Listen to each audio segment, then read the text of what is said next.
못하느니라. 아멘. 할렐루야. 네, 찬양의 자리, 말씀의 자리, 기도의 자리 가운데 나오신 여러분들을 주 안에서 환영하고 또 축복합니다. 우리 옆에 있는 지체들 바라보시면서 이렇게 인사하겠습니다. 사랑합니다. 축복합니다. 사랑합니다. 축복합니다. 네, 사랑합니다. 축복합니다. 오늘도 말씀의 은혜를 힘입어 뜨겁게 기도하는 저와 여러분들이 되기를 간절히 소망합니다. 사랑하는 성도 여러분, 요즘 여러분들의 일상을 생각하실 때 하루가 어떻게 느껴지십니까? 저는 요즘 하루하루를 생각할 때 시간이 정말 빠르게 흘러간다라고 느끼는 중입니다. 그래서 해야 할 일은 끝도 없고 생각은 복잡하고 마음은 늘 분주한 그런 하루하루를 살아가고 있는 것이죠. 그래서 어느 순간인가 내가 시간을 살아가고 있는 것인가, 시간이 나를 끌고 가는 것인가, 이런 생각이 들기도 하는 것이죠. 그런데 문득 그 바쁨 속에서 멈춰서게 될 때가 있습니다. 그래서 잠시 숨을 고르면서 이런 질문을 하게 되는 것이죠. 내가 지금 무엇을 하고 있는가? 나는 지금 어디를 바라보면서 이렇게 열심히 일을 하고 있지? 나의 마음은 요즘 어디를 향하고 있고 내 마음은 지금 어디에 있지? 이런 질문을 스스로에게 하곤 하는 것이죠. 어쩌면 우리의 일상의 대부분은 이런 질문을 할 여유조차 없는 일상이 많을 것입니다. 그냥 하루하루 흘러가는 대로 살아가는 분들이 많을지도 모르죠. 하지만 그럼에도 불구하고 가만히 우리의 삶을 들여다보면은 아주 작지만 매일매일 우리는 우리의 마음이 가는 대로 선택을 하고 우리의 마음이 가는 대로 결정을 합니다. 예를 들면은 오늘 하루 내가 가장 많이 생각한 것이 무엇이었는지, 또 힘든 일이 생겼을 때 마음속으로 누구를 떠올렸는지, 아니면은 내가 조금의 여유가 생겼을 때 내가 하고 싶은 일이 무엇인지, 이런 작은 것들을 생각해 볼 때 내가 이러한 마음을 가지고 이런 선택을 하는구나, 내가 내 마음의 중심이 여기 있기에 내가 이런 선택을 했구나 라고 우리 스스로를 돌아볼 수 있는 것이죠. 이렇게 그 마음의 방향이 조금씩 우리의 삶을 방향을 정해가곤 합니다. 그만큼 우리의 마음이 어디 있는가는 굉장히 중요한 것이죠. 예수님은 오늘 이 말씀을 통하여서 우리에게 이 마음의 방향을 묻고 계십니다. 겉으로는 잘 살아가고 있는 것 같아 보여도 정작 내 마음은 어디를 향해 있는지, 무엇을 진짜 보물로 여기며 살아가고 있는지를 오늘 말씀을 통해서 우리에게 조용하게 묻고 계시는 것이죠. 그래서 오늘 말씀에 함께 따라가면서 과연 주님께서는 우리의 마음을 어느 방향으로 이끄시는지, 또 하나님의 백성으로서 이 땅을 어떻게 살아가야 하는지를 살펴볼 것입니다. 그렇게 말씀을 살펴볼 때 바라는 것은 다시 한 번 더 우리의 정신없는 일상 속에서 하나님을 향한 중심이 회복되는 그런 은혜가 있기를 간절히 소망합니다. 본문의 배경을 보면 이렇습니다. 어느 날 예수님께서 산에 오르셨습니다. 그리고 그분의 곁에는 12 제자가 있었죠. 그리고 그뿐만이 아니라 각지에서 몰려든 수많은 무리와 함께 예수님이 들판에 계십니다. 그 들판에는요, 병든 자, 귀신 들린 자, 갈릴리 사람, 유대 사람, 예루살렘과 수리아 사람, 여러 지방에서 온 여러 사람들이 그 들판에 모여 있었습니다. 그리고 그들의 삶은 정말 고단하고 지쳐있는 삶이었죠. 하루 벌어 하루를 사는 사람들, 로마의 압제 가운데서 고통을 당하고 율법 앞에서 늘 죄인으로 낙인 찍힌 채 살아가는 그 백성들, 그러한 백성들이 예수님을 따라서 들판 위에 올라간 것이죠. 그리고 예수님은 그러한 무리들을 바라보시면서 산에 앉으십니다. 그리고 입을 여시면서 말씀하시는데 이것이 바로 우리가 잘 아는 산상수훈인 것이죠. 그래서 그러한 무리들에게 예수님께서는 말씀하십니다. 하나님 나라 백성은 세상과는 전혀 다른 기준으로 살아가야 한다. 하늘을 바라보고 사람의 눈이 아니라 하나님의 눈을 의식하면서 세상이 쌓으려는 가치와는 다른 삶의 중심을 가지고 살아야 한다라고 예수님께서는 이 산상수훈을 통하여서 말씀하고 계시는 것이죠. 그래서 예수님께서는 이러한 흐름 가운데 오늘 본문을 이어서 말씀하시는 것입니다. 그러면 예수님께서 오늘 본문을 어떻게 말씀하시는지 함께 마태복음 6장 19절부터 21절 말씀을 함께 읽겠습니다. 시작. 너희를 위하여 보물을 땅에 쌓아두지 말라. 거기는 좀과 동록이 해하며 도둑이 구멍을 뚫고 도둑질하느니라. 오직 너희를 위하여 보물을 하늘에 쌓아두라. 거기는 좀이나 동록이 해하지 못하며 도둑이 구멍을 뚫지도 못하고 도둑질도 못하느니라. 내 보물이 있는 그곳에는 내 마음도 있느니라. 아멘. 예수님은 여기서 보물이라는 단어를 먼저 말씀하십니다. 이 보물은 단지 돈과 재물의 개념만을 말하는 것이 아닙니다. 성경에서 보물은 내가 가장 귀하게 여기는 것, 나의 마음이 머무는 자리, 즉 어떠한 내가 정말 가치 있고 존귀하게 여기는 것을 바로 보물이라고 얘기하는 것이죠. 예수님은 지금 단순히 돈은 하늘에 두어야 한다라는 교훈에 말씀하시는 것이 아닙니다. 그분은 이 말씀을 통하여서 너의 마음이 어디를 바라보고 있느냐라고 그 무리들에게 질문을 던지고 계시는 것이죠. 너는 무엇을 진짜 인생의 중심으로 삼고 살아가고 있느냐라고 묻고 계시는 것입니다. 이 말씀을 듣는 청중들은 아마 각자 다른 소망과 중심을 가지고 모였을 것입니다. 누군가는 그 당시에 이스라엘의 독립을 기대하면서 예수님을 찾아왔을 것이고, 또 다른 누군가는 자신의 육체적인 회복을 위해서, 질병의 회복을 위해서 찾아왔을 것이고, 또 누군가는 가난을 극복하기 위해서, 또 다른 누군가는 소망 없는 인생의 불안을 가지고 예수님께 나아왔을 것입니다.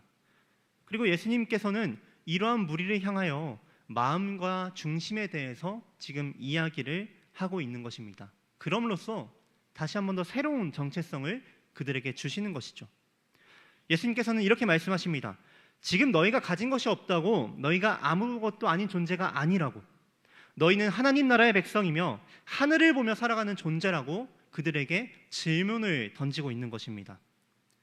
예수님은 하늘의 소망을 둔 존재로서 방향성, 너희는 그러한 존재로서 삶의 방향을 잡고 중심을 잡아야 한다고 그들에게 선포하고 있는 것이죠. 그렇다면 여러분, 오늘을 살아가는 우리는 어떨까요? 우리는 흔히 땅에 있는 것들로부터 우리의 존재 가치를 확인하려는 유혹에 많이 빠집니다. 예를 들어서 자녀의 진로가 내 존재 증명처럼 여겨지기도 하고요. 재산이 나의 안전을 말해주는 듯하고, 또 나의 명예와 성취가 내 가치의 척도가 되는 것처럼 보이기도 합니다.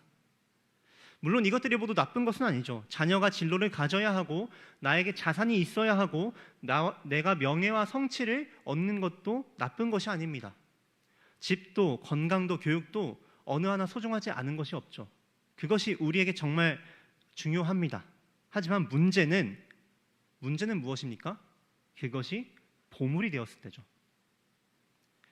내 마음이 완전히 거기에 가 있을 때, 그 보물이 하늘이 아닌 땅의 것에 묶여 있을 때에 문제가 된다는 것입니다. 그렇게 땅에 묶여 있을 때 우리는 결국 마음도 시선도 존재의 기준도 전부 다 땅의 기준에 이끌리기 시작한다는 것이죠. 그래서 예수님은 말씀하십니다. 너의 보물이 있는 곳에, 그곳에 너의 마음도 있다. 그래서 예수님께서는 이렇게 그들에게 너희의 중심이 어디 있는지를 다시 한 번 더 질문하고 있는 것이죠.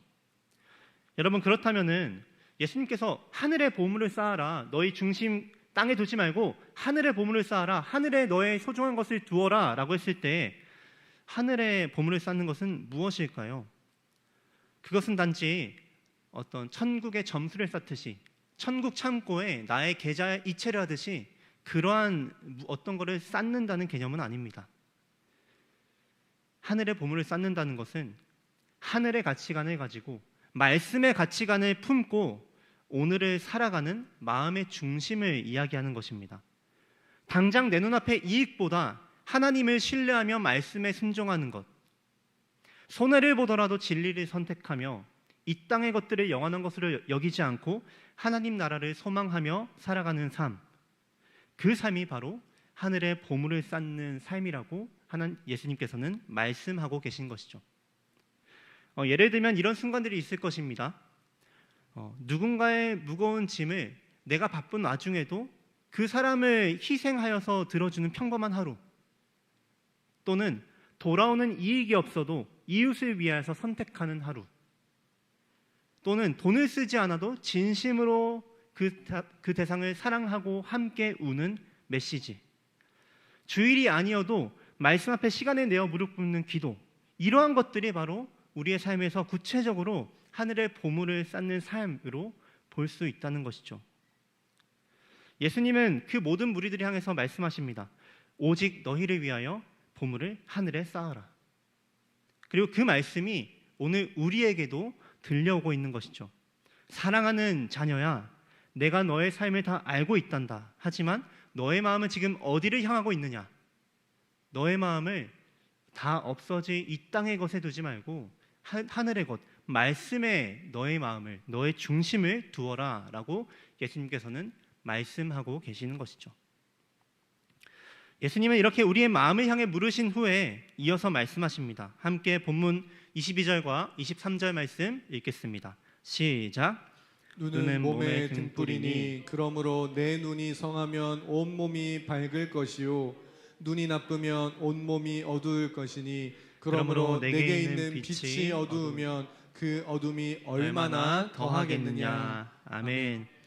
여기서 예수님이 말씀하신 눈은 단지 시력을 말하는 것이 아닙니다. 히브리적 표현 안에서 눈은 삶을 바라보는 관점, 태도, 시선을 의미합니다. 그리고 이 눈은 단순히 한 개인의 의식만이 아니라 그 사람의 존재 전체를 밝히거나 어둡게 한다라고 본문에서 말씀하고 있죠. 다시 말해서 무슨 말이냐면 내가 세상을 어떻게 바라보느냐에 따라서 나의 존재 전체가 밝아질 수도 있고 어두워질 수도 있다는 것입니다. 예수님께서는 바로 이 나쁜 눈에 대해서 우리에게 경고를 하시는데요. 이 나쁜 눈은 그냥 예수님이 지금 말씀하신 게 아니라 구약에서부터 이미 사용된 개념입니다. 함께 신명기 15장 9절 말씀을 읽어보겠습니다. 시작. 삼가 너는 마음에 악한 생각을 품지 말라. 곧 이르기를 일곱째 해면 재면이 다가왔다고 내 궁핍한 형제를 악한 눈으로 바라보며 아무것도 주지 아니하면 그가 너를 여호와께 호소하리니 그것이 내게 죄가 되리라. 아멘. 이 말씀에서 나오는 그림은 이렇습니다. 그 유대 사회 속에서 7년마다 빚을 탕감해주는 안식년이 다가오죠. 그래서 안식년이 다가오고 있는데 누군가가 잠깐 찾아와서 잠깐만 돈 좀 빌려줘 라고 말을 하는 것이죠. 그러면 이 사람의 입장에서 어떻습니까? 아니 곧 면제년이 다가오는데 그 면제년 앞에서 빚을 이제 좀 돈 좀 빌려달라고 하니까 이 사람이 그냥 버티다가 이거를 안 갚고 면제당하면 어떡하지? 이러한 생각이 들기 시작한 것입니다. 그러니까 돈을 못 받을 가능성이 크다는 거예요. 그러면 그 사람들은 형제의 필요보다는 자신의 손해를 먼저 생각하면서 빌려주지 않게 됩니다. 말씀에서는 이 마음을 꼬집고 있는 것이죠. 이 마음을 바로 악한 눈으로 너의 형제를 바라본다라고 말하는 것입니다. 예수님께서는 이 눈에 대해서 말씀을 하고 있는 것이죠. 정리하면 무엇입니까? 어떤 성한 눈, 건강한 눈은 하나님을 신뢰하며 관대하게 살아가는 눈입니다. 사람을 이익으로 보지 않고 세상의 가치보다 하나님 나라의 시선으로 이 세상을 해석하는 눈과 관점을 말하죠.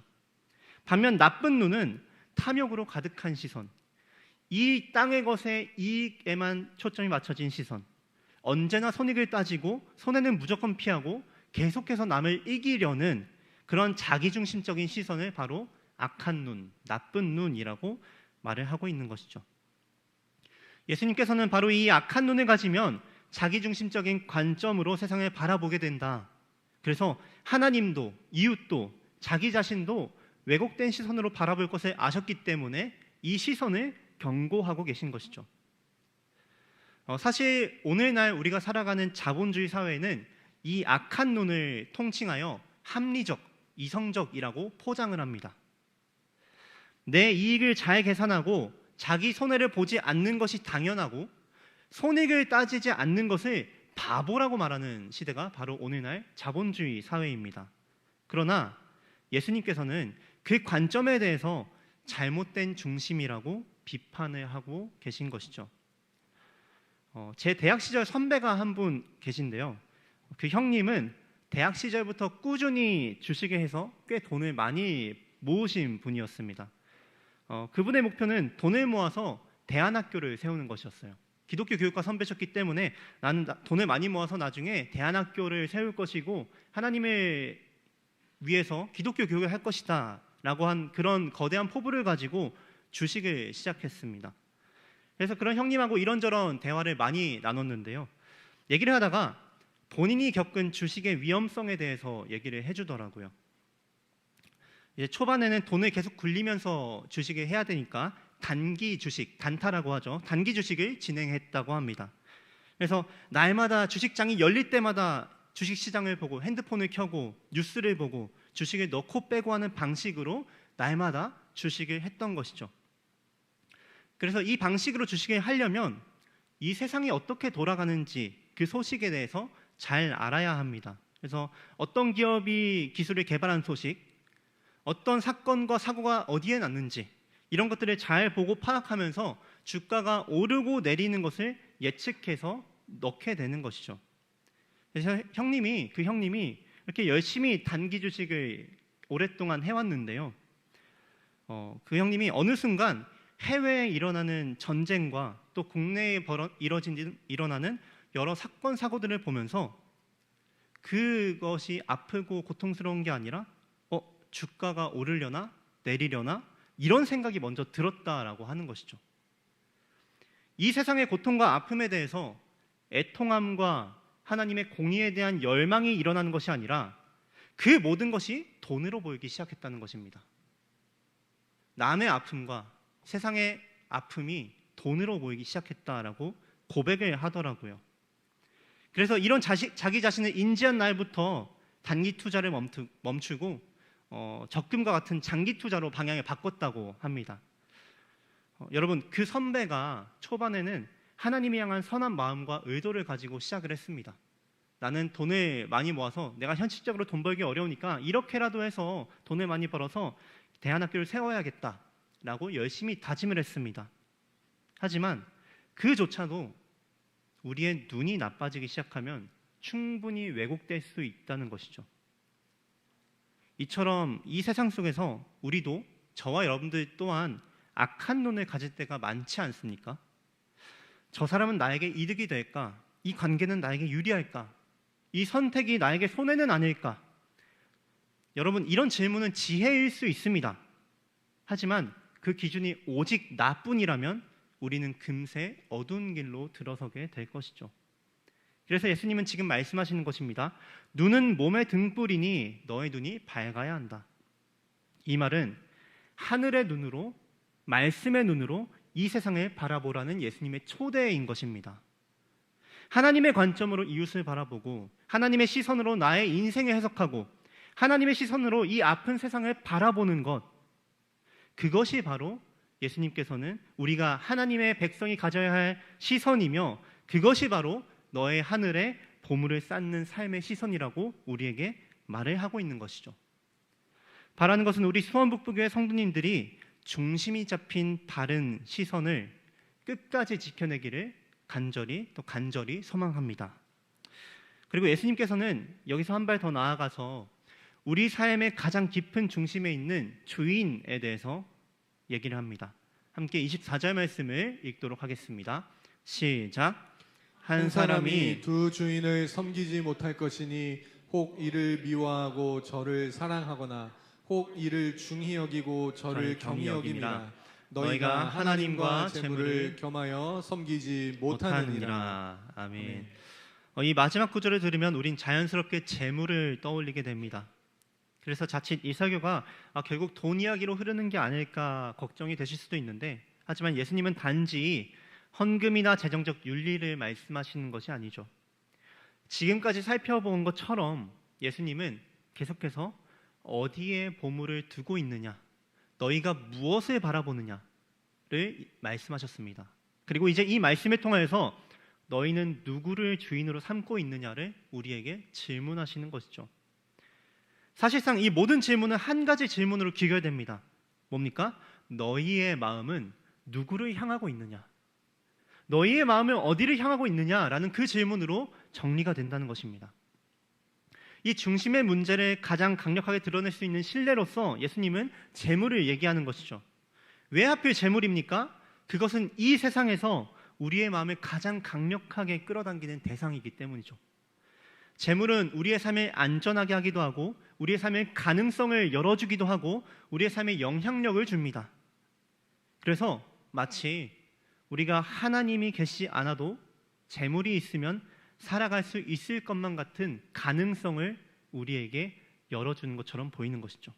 그러한 착각을 우리에게 빠지게 한다는 것입니다. 그래서 예수님은 겸하여 섬길 수도 없다라고 단호하게 말씀하시는 것이죠. 하나님도 섬기고 재물도 적당히 잘 다루면 되는 것이 아니냐는 우리의 마음과 생각을 정확히 짚으시며 주인은 둘이 될 수 없다라고 분명히 선언하고 계시는 것입니다. 우리는 종종 하나님도 믿고 세상에서도 잘 살아야지라고 말합니다. 물론 성경은 세상을 무시하라고 가르치지 않습니다. 그러나 하나님을 주인으로 삼는다는 것은 그분의 말씀과 가치가 내 삶의 최우선 기준이 되는 삶을 이야기합니다. 그럼 내 삶에 돌아보면 어떨까요? 하나님을 주인으로 모신다고 고백하면서 실제로는 매일 재물 앞에서 그분보다 더 많은 영향을 받고 있는 것이 아닌가? 결정의 기준이 하나님께서 기뻐하실까가 아니라 나에게 손해일까 이익일까? 이런 경우는 없습니까? 또는 하나님의 말씀에 따라서 누군가를 돕고 싶은 마음보다 내 자산이 줄어드는 불안 때문에 그 도움의 요청을 외면한 적은 없는가? 이런 질문이 우리들에게 떠오르게 되는 것이죠. 그리고 이러한 우리들을 향하여서 예수님은 단호하게 말씀하십니다. 하나님과 재물을 겸하여 섬길 수 없다. 이 예수님의 말씀 앞에서 반감이 들 수가 있습니다. 이 말씀이 정말 우리를 위한 말씀이라는 것을 깨달아야 하는데 반감이 들 수도 있죠. 하지만 이 사실을 알아야 됩니다. 재물은 우리의 삶을 책임져 줄 수 없습니다. 우리를 구원하지도 우리를 영원히 지켜주지도 못합니다. 하지만 선하신 하나님은 우리의 영혼뿐만 아니라 삶의 모든 필요까지 아시는 분이라는 것, 이 놀라운 진리를 우리 성도님들이 간절히 믿으시기를 바랍니다. 그렇기 때문에 그분께 우리의 삶을 맡겨드리는 것이죠. 그분을 우리의 주인으로 모시는 것입니다. 그래서 우리는 오늘도 마음을 점검하면서 이 질문 앞에 서야 합니다. 지금 나의 마음은 누구를 주인으로 모시고 있는가? 나는 하나님을 따르고 있다고 말하면서 실제로는 재물을 더 두려워하고 있진 않은가? 사랑하는 성도 여러분, 우리의 주인은 오직 하나님 한 분뿐임을 믿습니다. 그분만이 우리의 마음을 온전히 받아주시는 분이고 그분만이 우리의 삶을 책임지실 수 있는 분이십니다. 그러니 오늘 다시 한번 주님 앞에 우리의 마음을 드리는 여러분 되기를 소망합니다. 두 주인을 섬기려는 내 안의 갈등을 내려놓고 하나님만이 내 인생의 주인입니다 라는 고백으로 주님께 나아가는 것이죠. 말씀을 마무리하겠습니다. 예수님께서는 오늘 우리에게 삶의 깊은 중심을 묻고 계십니다. 너희의 마음은 어디 있느냐? 정리하면 이렇습니다. 여러분, 보물이 있는 곳에 우리의 마음이 있습니다. 눈이 바라보는 곳으로 우리의 몸이 움직입니다. 주인을 누구로 삼느냐에 따라 삶의 모든 방향이 달라집니다. 이 질문은 단지 돈을 얼마나 가지고 있느냐가 아니라 누구를 중심으로 살아가느냐에 대한 질문이었습니다. 그리고 이 질문 앞에 서면 우리는 그 누구도 자신을 내세울 수 없을 것입니다. 우리의 마음은 자주 흔들리고 때로는 하나님보다 더 신뢰하는 것들이 많아 보일 때가 많죠. 그럼에도 불구하고 하나님께서는 오늘도 우리를 정죄하지 않으시고 우리를 사랑으로 부르십니다. 하늘의 가치로 살아가는 삶으로 우리를 초대하십니다. 하늘의 보물을 쌓는 인생으로 여러분들을 초대하고 계시는 것입니다. 하늘의 보물을 쌓는다는 것은 하늘을 소망하며 오늘의 삶을 살아내는 것이죠. 손해를 감수하더라도 말씀을 택하고 눈에 보이지 않는 하나님 나라를 믿음으로 선택하며 사랑과 섬김으로 하나님을 주인으로 삶는 삶으로 여러분들을 초대하고 계시다는 것입니다. 그러니 여러분, 오늘 다시 내 마음이 머무는 자리를 점검합시다. 내가 무엇을 위해 일하는가? 내가 무엇을 바라고 있는가? 내가 어디에 마음을 가장 오래 머물게 하고 있는지를 돌아봅시다. 그리고 혹시 너무 오랫동안 이 세상의 계산법에 내 중심을 맡겨두고 있지는 않았는지, 만약에 그렇다면은 이 시간 말씀을 통하여서 다시 한번 돌이키는 은혜가 있길 소망합니다. 오늘 주님 앞에 우리의 중심을 다시 옮기는 여러분 되길 소망합니다. 이제 우리의 걸음을 다시 세워야 할 때입니다. 세상의 길이 아니라 십자가의 길로, 욕망의 흐름이 아니라 하나님 나라의 흐름으로, 내 편안함이 아니라 주님과 동행하는 거룩함으로 주님께서 우리를 초청하십니다. 그렇게 바라는 것은 다시 한 번 더 하나님 나라의 백성의 걸음을 힘차게 걸어가는 저와 여러분들이 되기를 간절히 소망합니다.